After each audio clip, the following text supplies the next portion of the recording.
देखिए, हमने अपनी पुस्तक जो लिखी है नीम की छाँव से नीम करौरी गांव तक, जी। वो पूरी अनुभूति करने पे और अच्छी तरह कोरोना पीरियड में बैठ करके मनन करने पे, क्योंकि संत के प्रति लिखना दो शब्द भी आसान नहीं है। नहीं। और महाराज जी के बारे में जब तक कोई जाने ना तब तक कैसे लिख सकता है। तो महाराज जी की प्रेरणा से ही वो पुस्तक लिखी गई।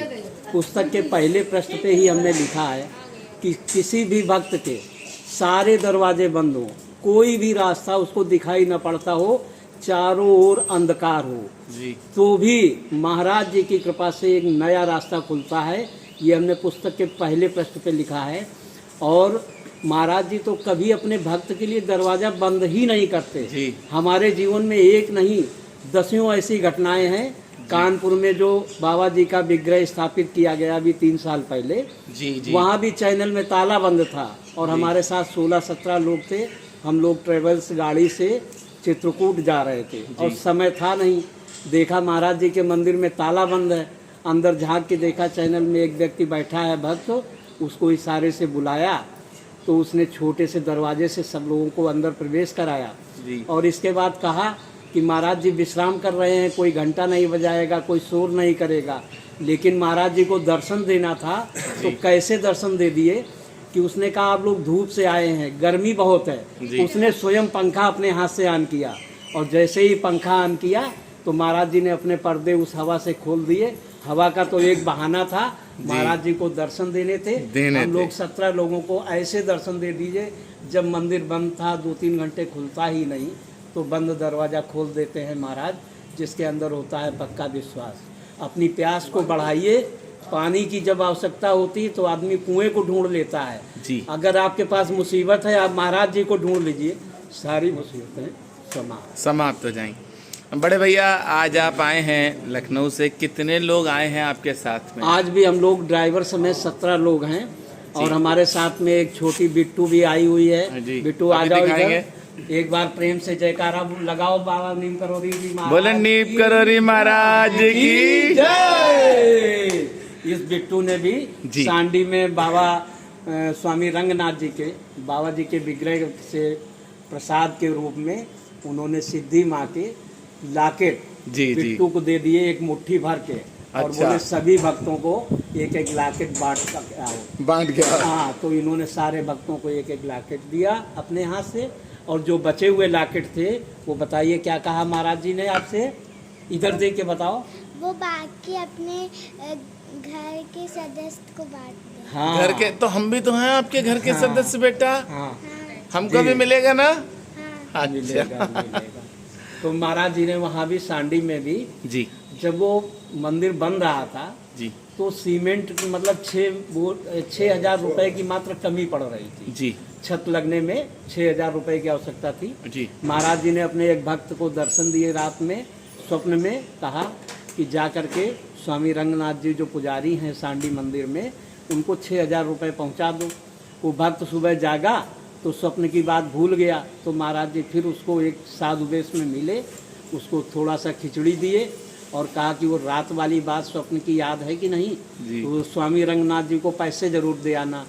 तो फिर उन्होंने कहा महाराज आप जरूर, आपने याद दिला दिया, हम भूल गए थे। और जा करके वो 6,000 रुपये पहुँचाए। उस मंदिर की बड़ी विशेषता है, महाराज जी की मूर्ति विग्रह इस ढंग से स्थापित है कि जो भी उस विग्रह के पास में बैठता है ऐसा लगता है महाराज जी सीधे वार्ता कर रहे हैं, उनकी तरफ देख रहे हैं। बहुत ही प्रभावित होता है वहाँ जाने पे। और मंदिर बहुत विशाल है, बहुत शांति है, बहुत अच्छे से निर्मित कराया गया है।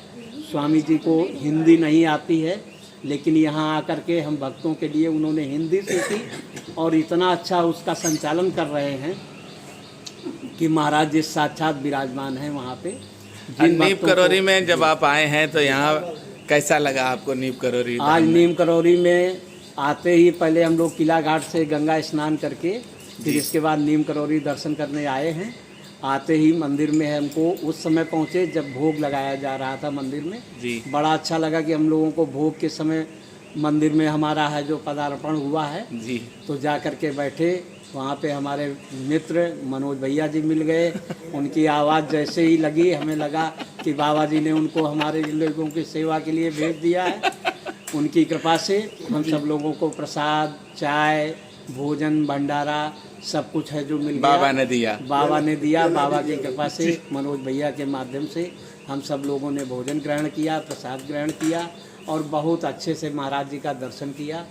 आज सभी है जो सेवकों का, सभी लोगों का बड़ा स्नेह प्राप्त हुआ और बहुत अच्छा लगा। हमारे साथ कुछ लोग ऐसे भी हैं भक्त जो पहली बार आज नीम करौरी में आए हैं। जी जी। उनको भी बहुत अच्छा लगा कि वो पहली बार मिल करके कि हमारे भक्तों के इतने अच्छे परिचय हैं मंदिर में सभी लोगों से, त्यागी जी से, मनोज भैया से, श्याम जी से और जो भी चौकीदार और जो हमारे सेवक बाबा जी के मंदिर की सेवा कर रहे हैं, सभी लोगों को देख करके बहुत अच्छा लगा। बाबा जी की तपस्या स्थली गुफा का भी दर्शन किया गया। गुफा के अंदर जा करके भी हम लोगों ने दर्शन किया। बहुत अच्छा दर्शन हुआ। आनंद आया। तो आनंद ही आनंद है, परमानंद है। तो अब कहाँ जाएंगे आप लोग? अब हम लोग यहाँ से बाबा जी के पैतृक ग्राम अकबरपुर जाने की सोच रहे हैं। तो हम लोग अकबरपुर जाएंगे यहाँ से। अकबरपुर में बाबा जी का जो पैतृक धाम है वहाँ पे जा करके अकबरपुर से फिर आप लखनऊ? अकबरपुर से फिर हम लोग रात तक लखनऊ वापस तो चले किस वाहन से आए हैं आप? हम लोग एक ट्रेवल्स गाड़ी है, लखनऊ से ही कर लिए हैं। तो अक्सर हम लोग जो भी तीर्थ यात्राएँ करते हैं, बाबा जी महाराज के दर्शन के लिए जाते हैं, तो ट्रेवल्स गाड़ी से 16-17 लोग ही जाते हैं। एक आपकी पुस्तक सेकंड भाग निकलना है, नीप की छाव से नीप करौरी गांव तक, ये प्रकाशित हो चुकी है। इसके बाद जो नई पुस्तक आ रही है वो है, उसका शीर्षक है गुरु का प्रकाश और भक्त का विश्वास। आप हमारे बाबा जी पे जितना विश्वास करेंगे जी, उतनी ही आपको सफलता मिलेगी। प्यास जैसे होती है और जैसे ही प्यास हमारी बढ़ती जाती है और एक गिलास पानी मिलता है तो कितना अनुभूत होती है अंदर से जी। तो जैसे जान आ जाती है, नई ऊर्जा मिलती है। उसी प्रकार हमारे महाराज जी का है। जो एक बार पहली बार दर्शन करता है, उनका मनन करता है, तो एक गिलास पानी से जैसे पूरी प्यास नहीं बुझती और जब वो उनको भक्ति में उनकी डूबता है तो प्यास का आनंद, फिर अनुभूति इतनी बढ़ जाती है, इतने उसके कार्यों की पूर्ति होने लगती है कि अपने आप को बाबा जी को ही समर्पित करता है, भूल जाता है अपने कष्टों को और आनंद ही आनंद की अनुभूति होती है। दूसरी पुस्तक का इंतजार हमें भी है बड़े भैया कि बहुत आए। जल्दी, बहुत जल्दी। ये तो बाबा जी की कृपा बरसती है, जिस पे बरसने लगे। हम तो खुद नहीं कहते हैं कि किस दिन हम आपको पुस्तक भेंट करेंगे, लेकिन ये बाबा जी की कृपा है। जिस दिन हो गई उसी दिन, अभी हम आज आपके लिए 1000 फोटो बाबा जी की समर्पित कर रहे हैं। जी जी। आप भक्तों को बांटिए, जिसको बाबा जी चाहेंगे उसकी जेब में वो फोटो रहेगा जी। और हमने है जो अभी 1000 फोटो अकबरपुर में भी देने के लिए ले जा रहे हैं जी। वृंदावन में और कैंची धाम में वो फोटो बढ़ चुके हैं गुरु पूर्णिमा के अवसर पे। और हम तो ये चाहते हैं कि जब जब किसी भी उत्सव में कहीं भी बाबा जी के मंदिर धाम में जाने को मिले, कुछ न कुछ सामग्री बांटने के लिए हम लेके ही जाएं, बड़े खाली भैया हाथ कभी न जाएं। 31 दिसंबर का कार्यक्रम लखनऊ में जो हुआ था उसमें हम बाबा महाराज के अनन्य भक्त श्री गुरुदत्त शर्मा जी की धर्मपत्नी जी को लेके गए थे और बेटे को भी बुलाया था, बहू भी आई थी और बड़ा अच्छा लगा कि आप भी, जब उनका शरीर शांत हुआ तो हम तो नहीं पहुंच पाए थे उस समय, पर आप कानपुर पहुंच गए थे जब हमने आपको बताया, तो बड़ा अच्छा लगा हमें। जी, बड़े दुख की बात है कि वो हमारे 31 दिसंबर कार्यक्रम में बड़ी हंसी खुशी से सम्मिलित हुई थी, बहुत अच्छी तरह, लेकिन वो जनवरी ही में, मतलब नए साल में, और उनका इंतकाल हो गया।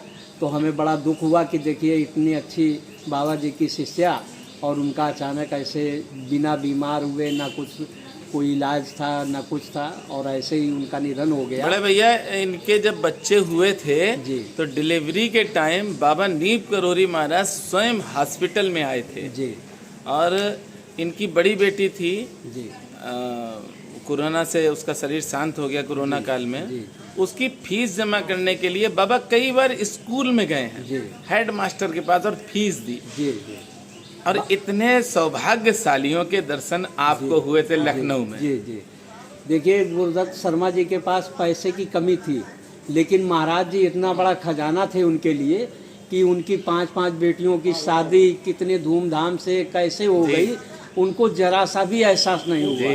और शर्मा जी का एक ही बेटा था, बेटियां 5 थीं जी, और उन बीच एक ही बेटे हैं जी, जी, वो भी बाबा जी के बहुत अनन्य भक्त हैं। और हमने भी ये सोच रखा है कि हमारी जो पत्रिका निकलती है जी। छाँव नीम की, उसमें है जो उनका फोटो भी लगना चाहिए इस बार, और बड़ी धूमधाम से उस कार्यक्रम को आयोजन करेंगे। उनके बेटे को फिर से बुलाएंगे अतिथि के रूप में, जैसे उनका स्वागत किया गया था उसी प्रकार से बेटे का स्वागत करेंगे, और उनके लिए प्रायश्चित के लिए उनका फोटो हम है जो उनके स्वर्गवासी होने का श्रद्धांजलि का, विनम्र श्रद्धांजलि का लिख करके उसमें लगाएंगे। यही हमारा सच्चा प्रायश्चित होगा।